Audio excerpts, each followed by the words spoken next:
Chazak chazak v'nit chazek. The Parsha of Pekudei concludes the book of Shmot, where we had a breathtaking roller coaster starting with slavery in Egypt on to the story of the 10 plagues, the Exodus, the standing at Har Sinai, receiving the 10 commandments, and then, of course, the Parsha of the Teruma, the building of the Mishkan. Now, if you look proportionally, the construction of the Mishkan and that process takes up almost half a book.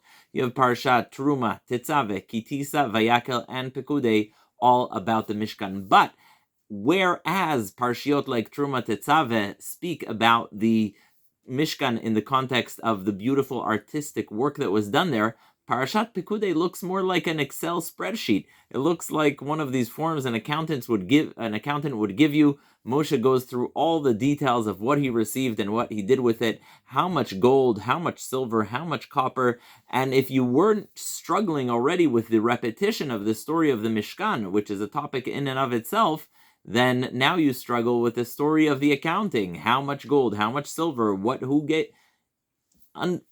Unbelievable amount of details. So the question is, why are we going through this repeated detail once again, more and more details about the Mishkan that are hard to understand, especially in the context of the Torah being sparing in its word? To understand the true nature of what Moses is doing, I ask you to turn to a Mishnah.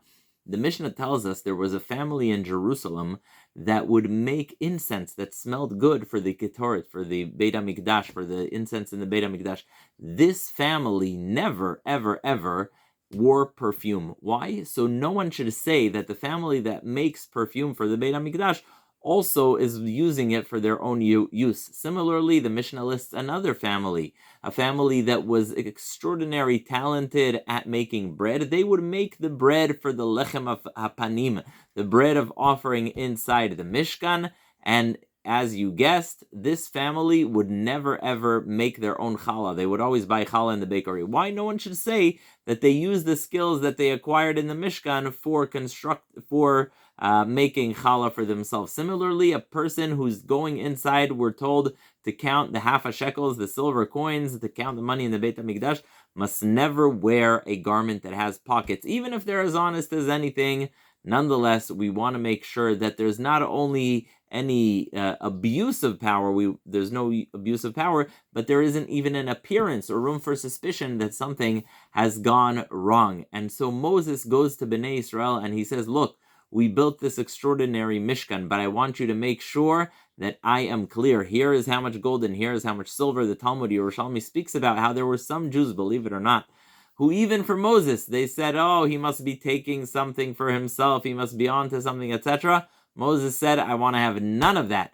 And so, V'heitim nikiim meHashem u'meYisrael, you want to be clear in front of God and in front of man.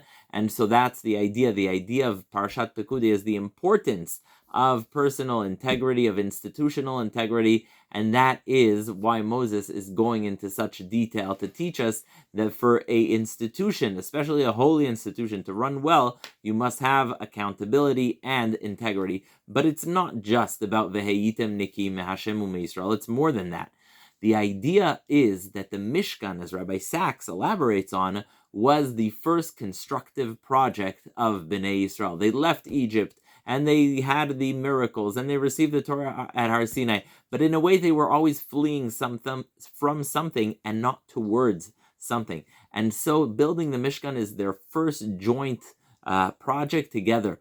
And so Moses wants to let them know loud and clear, this project is bringing you together. It's uniting you. Each and every one of you, whatever you gave to it, did arrive in the Mishkan. Your contributions counted, and this joint project will really, really show your power of unity and coming together. And so Moses is giving them a full account to let them know every single penny you gave ends up in the Mishkan. Every single penny that you have given ends up in the right place. And that's the idea of the second dimension of Moses telling Bnei Israel, look, this is where it all ended up. So you wonder, why is half the book of Shemot about the Mishkan? The answer is it's about the Exodus. It's about coming together as a nation. It's about solidifying and cementing the Jewish people as a nation, as a united people, in creating a sacred space. My grandfather, Rabbi Bernard Propko, used to always say, American Jewry was kind of getting started when they were able to build synagogues of their own, but it wasn't there yet.